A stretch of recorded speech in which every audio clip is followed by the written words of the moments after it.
How it goes with family? Welcome back to Larry's Anything Goes. Hopefully you guys have been having a great Saturday. Day's actually gone by pretty fast and whatnot. We usually don't go live on Saturdays like that, but all is well in the neighborhood and going to have a nice little discussion tonight. You know, anybody's watching, please hit the like button. Definitely would like you to chime in, give me your perspective on tonight's topic. But obviously, before we get into this, got to get into my music and all that. So I'm going to get it going and we're going to get it cracking. So let me, sure, I'm good to go. But hey, let me know how you guys are doing out there. Let me know how you guys have been. You guys got anything in particular done from a, health perspective, from a business perspective? Saturdays for a lot of people is, they're off from the job, or they're actually working a second job, or they're working a side hustle. So, or they're just spending time with their family. So Saturdays, or they're just working their, it's just they're working a regular job. Saturdays mean so many different things to so many different people. So it's all good in the neighborhood. That's how I look at it. But anyways, let's share the screen. Gonna get it going. It's been a good day. Cannot complain. And we're gonna get it going from there. Because we're in March now, and it's been officially a year since the pandemic has actually started and whatnot. So it's interesting that it's been a year now, literally officially, since everything started shutting down, and people, everything started shutting down, and people having stay-at-home orders all over not only just the United States but all over the world and whatnot. And it's been very, very interesting, that it's been officially a year, you know and kids, a lot of kids having to go to school from home, and it's just become the new norm for them. And with that being said, with it being becoming the new norm for them, I always get mixed emotions, mixed responses from parents. Are saying the kids love it, the kids hate it, back and forth, etc., and so forth.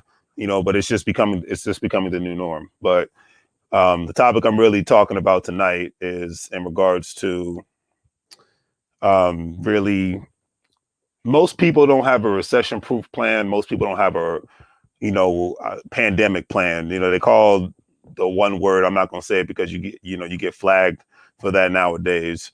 But the Rona plan. Everybody has a different specific plan. Like I said, I got to get started with my music. But the question is, do you have a recession-proof plan? Or do you have a Rona plan? Because now that it's been officially a year, everything's been thrown at everybody. Everybody knows that you can lose your job. Everybody knows that you can, because of a recession, you can lose your job or be on unemployment for a year because of, actual pandemic. So I don't know what any other surprises that can really truly come our way. But we are living in those times where anything can come our way. It's nothing. It's not up for debate anymore. If you don't have a backup plan, you're going to be screwed. I mean, you really can't put it any other way. If your job's not considered mission essential, you could be put in harm's way. If your business is not even considered mission essential, your business could be put in jeopardy. So there's no guarantees when it comes to anything financially. Just like there's no guarantees when it comes to anything health-wise. I think a lot of times health and finances a lot of times coexist with each other, because you can work as hard as you want to, but a lot of times you can work yourself into the poorhouse. And the same thing goes with working out. If you don't know how to do it correctly, then you won't build up the muscle definition that you need. You won't be able to slender down to a specific weight that you want to slender down to, because you're not taking any specific approach, any specific actions in regards to your health and to your workout, to your diet. I mean, heck, me, I've been getting in the habit of sipping more green tea lately. And I feel the difference, not even just how I feel, but even just how I, my weight and all that good stuff. I've been the one thing, I've always been trying to be health conscious when it comes to myself, but with even the pandemic in itself, it's actually made me more health conscious and whatnot, because a lot of people, unfortunately, were more susceptible to catching certain viruses because they weren't as healthy. People that aren't as healthy are considered high risk when it comes to anything, with a pandemic, without a pandemic. So it's one of those things that you have to take into consideration. You know what I mean? But the real question of the night is: do you have a recession-proof slash Rona-proof lifestyle? And most people don't, because most people love to spend their time um, engaging in a lot of behavior that's not as productive. Let's put it like that. A lot of people love engaging their time doing a lot of other things that, it's, like I said, hey, I love to have fun as much as the next person, but a lot of times, that might not be able to help you out. I mean, that might not be able to help you move forward and whatnot. So everybody knows, like, a great example. We know the positions that are quote unquote recession proof and Rona proof. If your business is even involved in this, if it's transportation, dealing with food.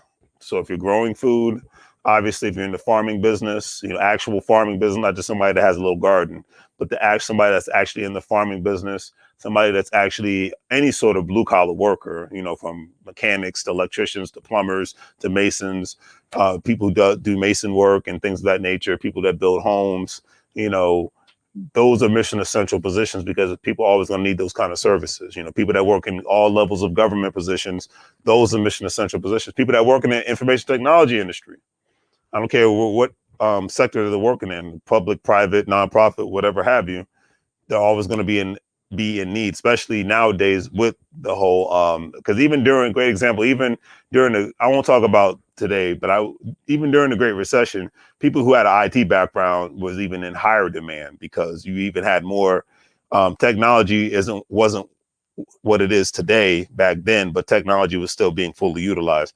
And given the fact that corporate America was doing so much downsizing and things of that nature, they had to figure out a way to not only reduce their workforce, but to make it much more efficient from a technological standpoint.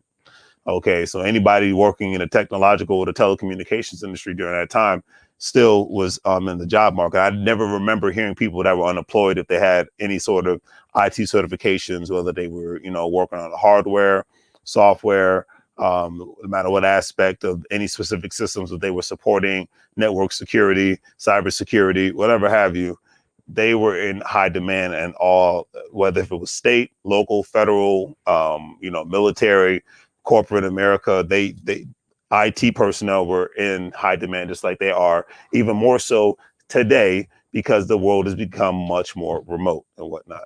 So I'm just going to keep it simple and keep it quick tonight. I think the best way to have a successful recession-proof slash Rona-proof plan is to not only ensure that the skill sets that you obtain, no matter, or even college degree that you get, or business that you're in, you ensure that it's essential in some sort of a way. It's needed no matter what the situation is, because it's one thing, like I stated earlier, it's one thing to say, okay, well, this is recession proof. Great example. I'm from the DMV area, and for the most part, the DMV area is recession proof, because if the federal government goes down, which nobody wants, if the federal government goes down, then that just means the country goes down.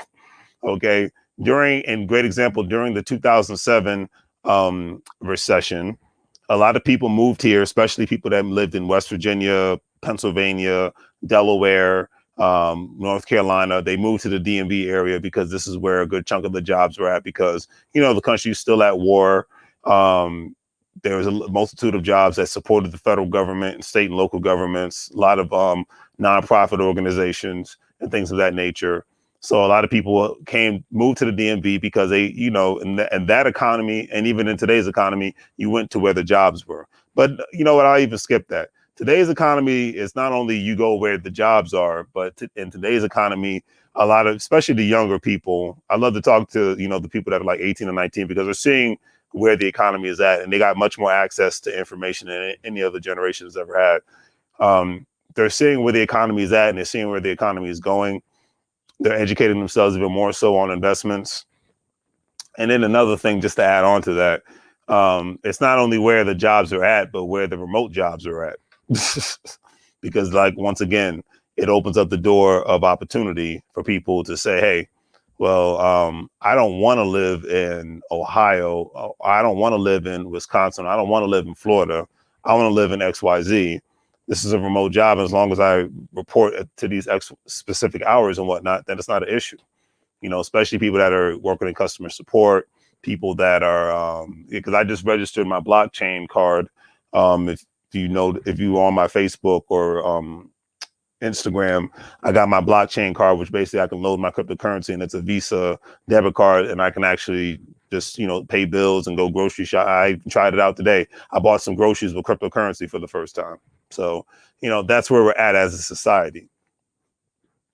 So with that being said, the best way to have a Rona-proof plan, I even go up another one, because people always know how I always talk about immigrants and how they make a specific sacrifice so that they can have things that other people can't have, because they still working on the old school way of being individualistic and not being, coming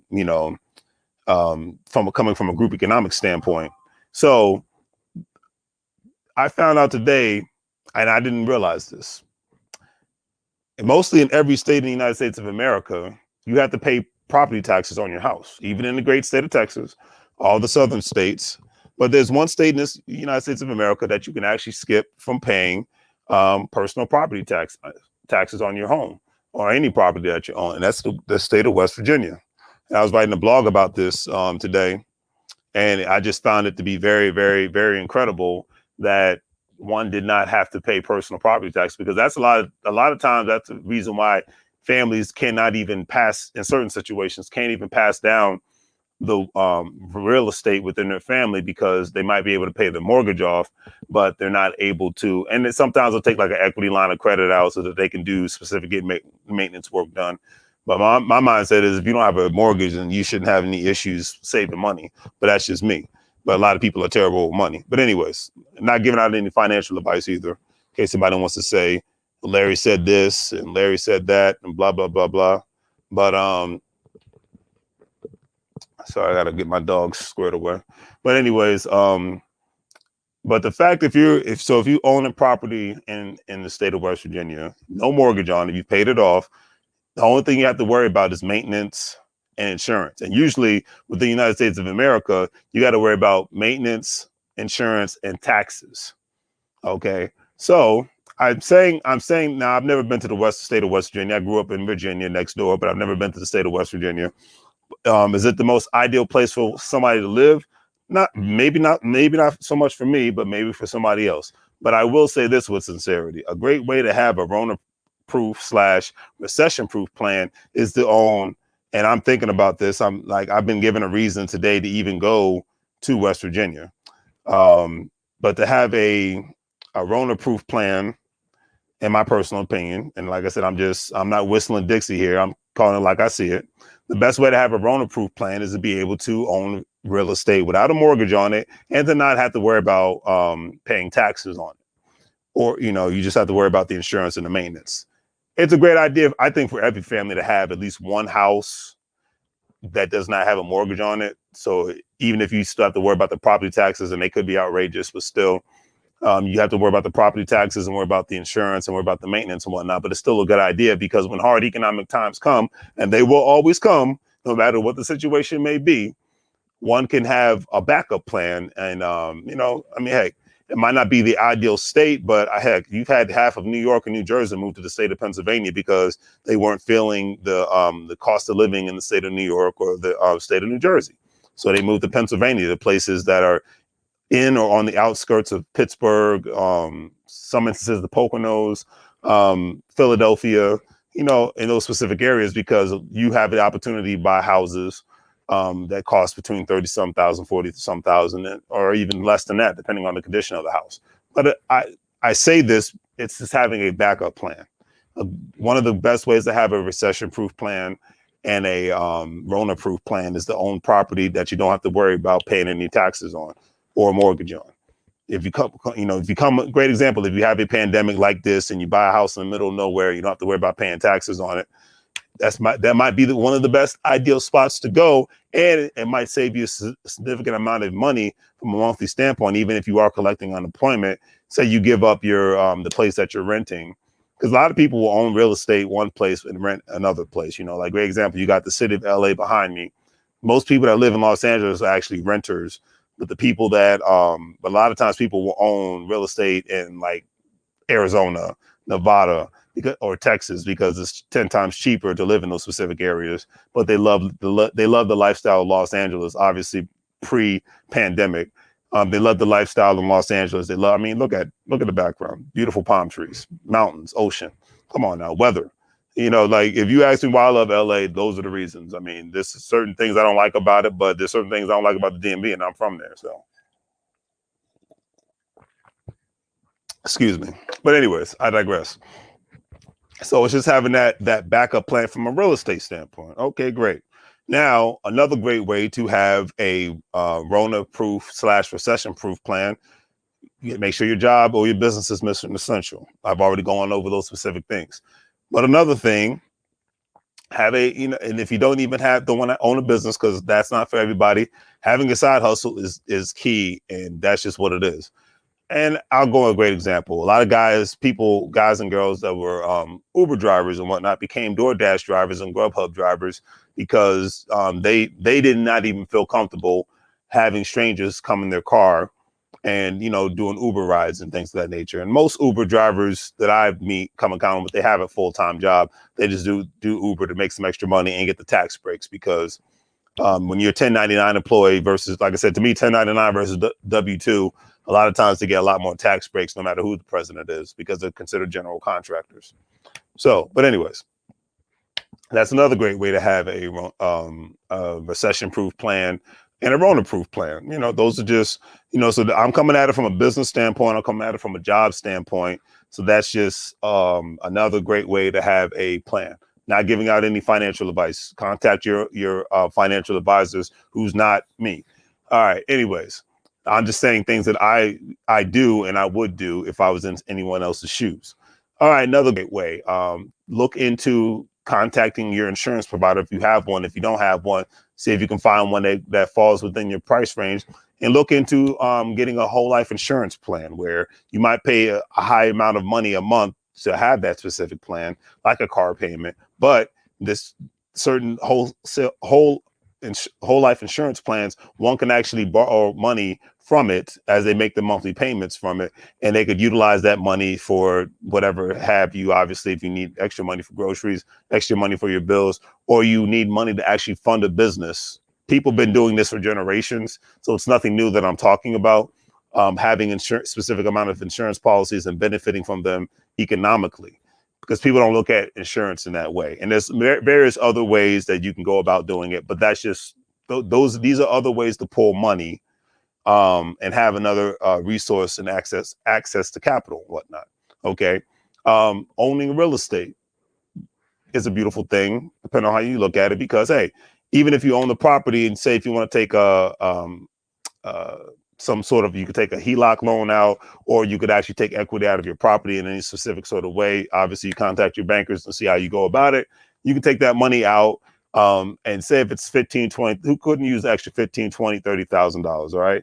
Maybe you end up putting that into another business plan. Maybe put that into an investment. Maybe you end up, buying or hooking your house up and adding additions to it, and making it even nicer, to maybe even after the pandemic's over, you can create a part of the house where it's Airbnb friendly. Okay.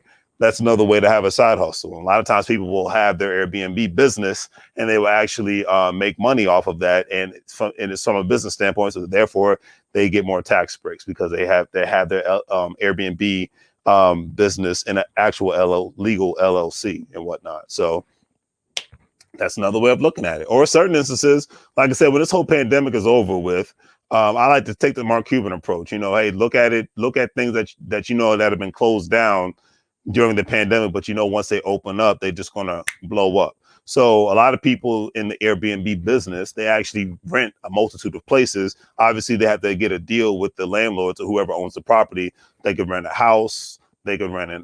Most of the times they just rent a multitude of apartments. I know certain states, they won't let you do this, but They allow you to rent a multitude of apartments and you put it in your business name, and you utilize that for Airbnb purposes, or sometimes you actually sublet it. Obviously, if it's legal and your landlord will allow you to do it, you can sublet the apartment and make some money off of it, but it just, you have to do your homework and research, see what the market's looking like. Is this area, when the economy fully opens up, is this an area that people love to travel to? Is the specific area located near any things where hipsters want to go to? These are things that just take into consideration, okay? Because the best way to have a Rona-proof / recession-proof lifestyle is to think outside of the box. I cannot put that any other way. Is to think outside of the box. The two, getting paid twice a week, twice a month lifestyle is dead. I'm just going to say it like that. For the next this Generation Z, it's dead. It was slowly dying for the millennial generation, my generation, but the Generation Z, it's dead. Hate to be the bearer of bad news. I'm just keeping it real. Okay, pretty a couple years from now, I'll be quote unquote put into the OG status, and that's fine with me. But I'm saying this to the younger generation. I wish somebody was screaming this to me when I was 17, 18 years old. Have multiple side hustles, look into investments, okay? Have backup plans outside of just posting your resume on Monster Jobs and Career Builders and things of that nature. Have backup plans. Connect with people who are business and investment minded, okay? Stay away from the basic minded, but back then when I was coming out of high school, it was just normal to just be basic, and that's cool. It is very abnormal in 2021 to be basic, okay? I cannot stress that and put that any other way. It is very, very, very abnormal to be basic. Okay. So you have to be surrounded by the outside of the box thinkers. Another way to have a recession-proof lifestyle, not only just have a side hustle, but maybe even deliver for Amazon. All right. You have a lot of people who are independent contractors that deliver for Amazon in very specific ways. Heck, if you even have the money, think about purchasing an actual truck. Like you saw the interview I did with my cousin a couple of weeks ago. Think about purchasing an actual truck, so that not only do you have a side hustle or a backup plan, because say if you lose your job tomorrow, you could end up being an independent. You get your CDL, commercial driver's license. You can be an independent contractor yet again for a company, and you could just drive routes for them.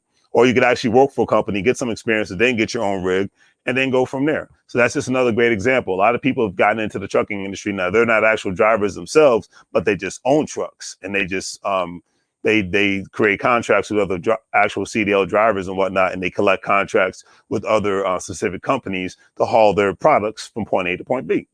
So these are things to think about. Just to keep your options open. That's the best way to put it. Another great example.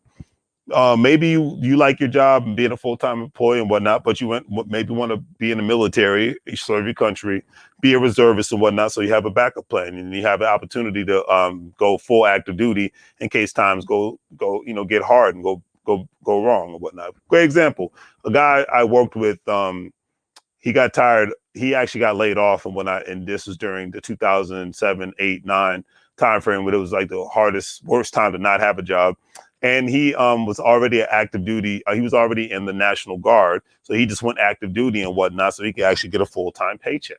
And he had an opportunity to do that and get stationed someplace. I forgot where he got stationed at, but the moral of the story is he used that as not only momentum for him to get more experience and whatnot, but then when his quote unquote active duty time was up, he could just go back to just being instead of being active duty reservist. I believe, because it's been a while since I talked to him, he went back to just regular reserve duty, and he ended up getting another job. And he lives in Texas right now, Austin to be specific.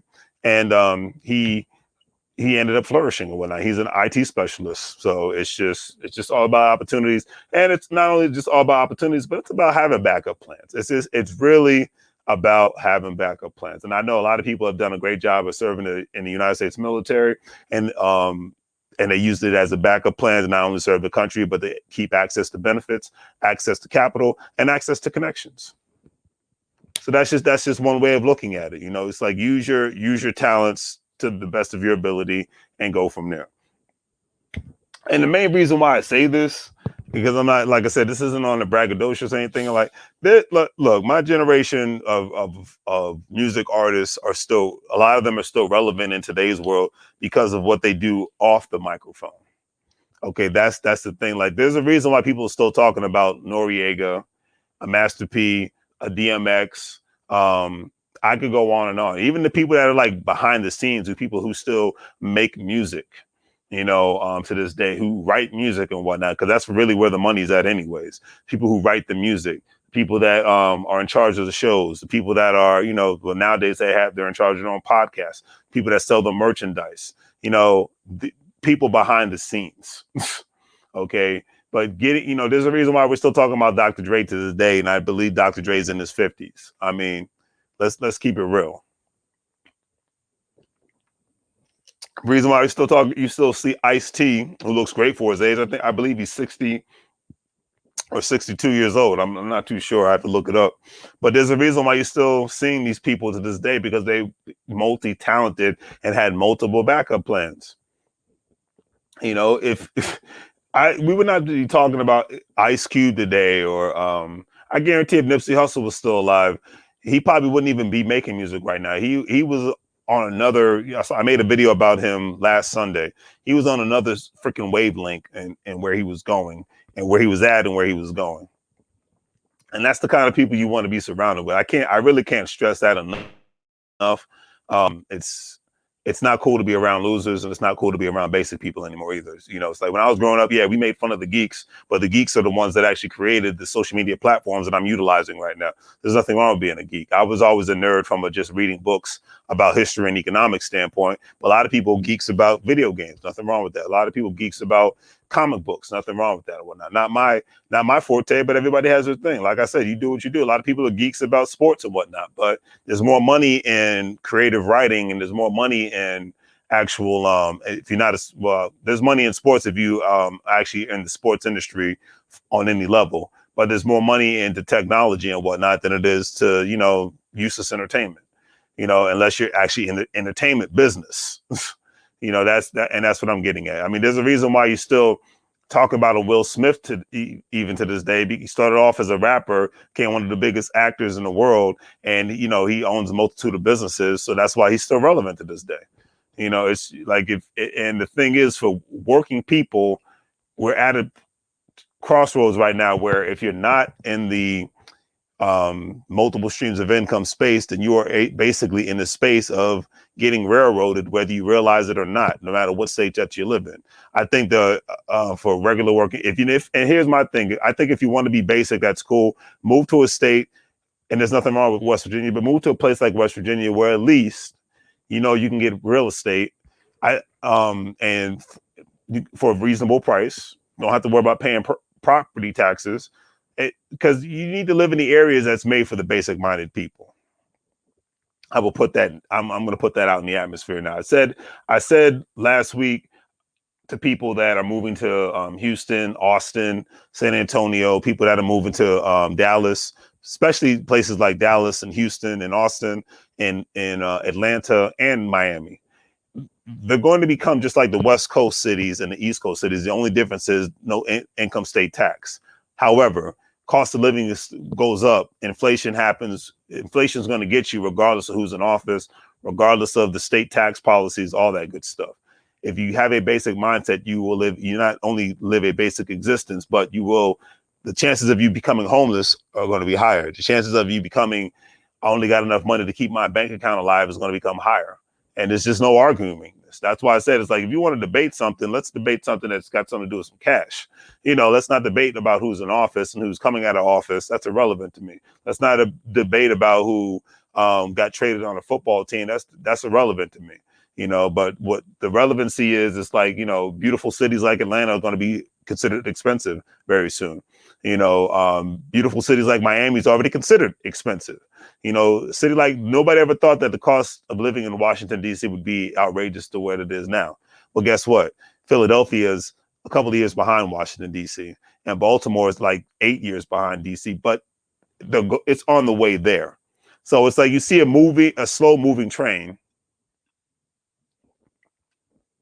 The destination of that slow moving train, but you refuse to acknowledge that that train is moving in that direction. And if you don't have a recession-proof plan, if you don't have a Rona-proof plan, then I don't know what to say. Because like this, what is it? I'm not choosing political sides here, so I don't care who you vote for. I don't care if you don't vote. It's your business. Today, the House just passed. The Senate actually just passed, another stimulus package, the third one. And I believe this is probably the last train leaving the station for a while now, because a lot of money has been spent. Okay, great. So a lot of people are going to be getting these stimulus checks. This is round 3 of stimulus checks. I'm all for it. I don't have nothing bad to say about it. I'm just saying, if you're a person especially if you're a person that's on unemployment and you are making more money than you were making at your job, this is your 3rd stimulus check. I hope I've seen the big boom of people getting excited about talking about 2 specific things, Bitcoin and the stock market. But I just hope that people are doing their darndest to, if they can, because if you don't have it, you don't have it. If you can, not only invest, but definitely save your money. Okay, so that you can come out a little bit whole, especially the folks that have kids and whatnot. They've gotten a lot more money than most working people that don't have kids gotten back. And it's tax season. So if you're in a category where you're going to get money back from your taxes, you're going to get a stimulus check and whatnot, what's the next move? Don't let it be a basic move. That's all I got to say. Don't give it to Gucci or any other stupid name brand out there. I mean, I put a post on social media the other day. The only name brands I care about relate to stocks, bonds, real estate, cryptocurrency, and business. So those 5 specific things. That's the only name brands I care about right now. But yeah, don't give it to Gucci. That's all I'm gonna say. I know the point of the stimulus checks is to pass, to stimulate the U.S. economy. And hey, do so. I know I stimulate it every freaking day. Just, between my work and my businesses and whatnot, and just me living. So, we all stimulate the U.S. economy in one way or the other. But it's just my advice in regards to don't be basic. I'm not giving out financial advice, but I'm just saying, excuse me, don't go out of your way to be basic, because it's not really going to work out in your favor in the long run. It might feel good now. It's like a sip of a wine or something like that. It's like an adrenaline rush if you win a video game, or if you're out there playing basketball or whatnot, or football, or if you're in the gym working out. It's like an adrenaline rush on that level. But at the end of the day, you're going to look at your bank account and you're going to see lint. You're going to look at your credit card. You're going to see high fees. You're going to, see opportunities to be able to go somewhere and do something. But because you don't have the cash, then you won't be able to do it. So that's all I'm saying. It's not cool to be basic anymore. It's not cool to just be regular 9 to 5 anymore. It's cool to know about your financial hustle and what you can do about it. And it's cool to be associated with people that's about getting it. All right. So that is my advice in regards to having a recession-proof or a Rona-proof plan. Now, when it comes to the actual financial advice, do your due diligence and go from there. Contact a CPA, contact any sort of specific financial professional, and go from there, because I'm not it. But I will say, what was it? The recession, the actual Great Recession was, what was it? About 13 years ago. So 13 years ago, the stock market went, the real estate market went. I remember seeing for sale signs and foreclosure signs all over the place in my old neighborhood that I grew up in. I remember seeing grass was up to my kneecaps and whatnot in most houses, especially rental properties and whatnot. It was a sight to see from 2007 to 2008. I don't know if anyone's old enough to remember it, but it was a sight to see 13 years ago. Okay. And then, because even when I was looking for my first house, I would walk into houses and, there'd be water all over the place. A lot of houses were just abandoned. It was a crazy time. Okay. Jobs disappeared. Thousands upon thousands of jobs disappeared. Because of subprime loans, people got caught up and they could not pay their mortgage anymore. The rents, and because the demand of rents went up, the cost of rents went up. So, if you were a landlord, you were able to benefit during that time. Some suffered and then some benefited, But a lot of houses just went into foreclosures, and that's obviously why they passed the stimulus package, because they did not want that to happen again, because it would cost the U.S. economy even more so if that would have happened. That's why you've had the forbearance thing take place. That's why people, and that's why it's been basically almost a year since people have paid their rent or people have paid their mortgages and whatnot. All right. But now we've gone through that economic downturn. We've gone through the pandemic. So if I will say to my generation and millennial generation and Generation Z coming up, if you don't figure out the fact that you have to have a recession-proof plan and a pandemic-proof plan, then you are going to be screwed economically. Can't put it any other way, family. You have to have that kind of plan in place. And everybody in your household, the days of dead weight are gone. Now, obviously for the kids, that's one thing. But my immigrant folks know what I'm talking about. They don't believe in dead weight. I see it with them all the time. They're like, hey man, you young man or young lady, you're going to contribute something to this house. You're going to clean something. You're going to cut some grass. You're going to shovel some snow, but you're going to contribute something. And when you get old enough to get a job to make some money, you're going to get it cracking on that one as well. So yeah, because great example, last time there was snow in Virginia, I remember seeing some young kids that paid them money to shovel the driveway because I gave them credit for having a little entrepreneurial spirit. I was like, that's what's up. But that's what it is. Getting to the mindset of everybody's got to contribute, and it can't be all about a party and being on social media, wasting time and whatnot. Those days are dead. All right. So on that note, family, do the great 3 free things: like, share, and subscribe. Hopefully you guys have a great night. I'm definitely going to have to call it a night. Wanted to get on. Would have been nice to talk to some folks, but I just did this last minute anyway, so I didn't let anybody know. So it's all good. But hey, got to do more lives, because my mindset, my goal is to be able to engage with more and more people, and not just have me talk, because I do enough talking at the end of the day. So I leave it at that. But don't forget to check out the online stores. Don't forget to check out GS Partners. We're buying cryptocurrency, and we're referring others to do it. If you want to join, the link is in the description. Sign up for free. GS Partners, Gold Standard Partners. Buy a package. As soon as you sign up, I will give you a call and we'll connect and make money move together. Because remember one thing, family. In today's economy and tomorrow's economy, you're not going to be able to do it alone. The days of the Lone Rangers is over with. I believe the Gen X was the last generation where people could do it alone and be successful. But even then, Bill Gates didn't build his company alone. Mark Cuban didn't build his company alone. So Damon Johns didn't build his company alone. So stop trying to do everything by yourself. There's no I in team, family. All right? Hopefully you have a great night, and I'll see y'all later. Remember, make money move or live broke like a fool. Can't put it any other way. Take care, family.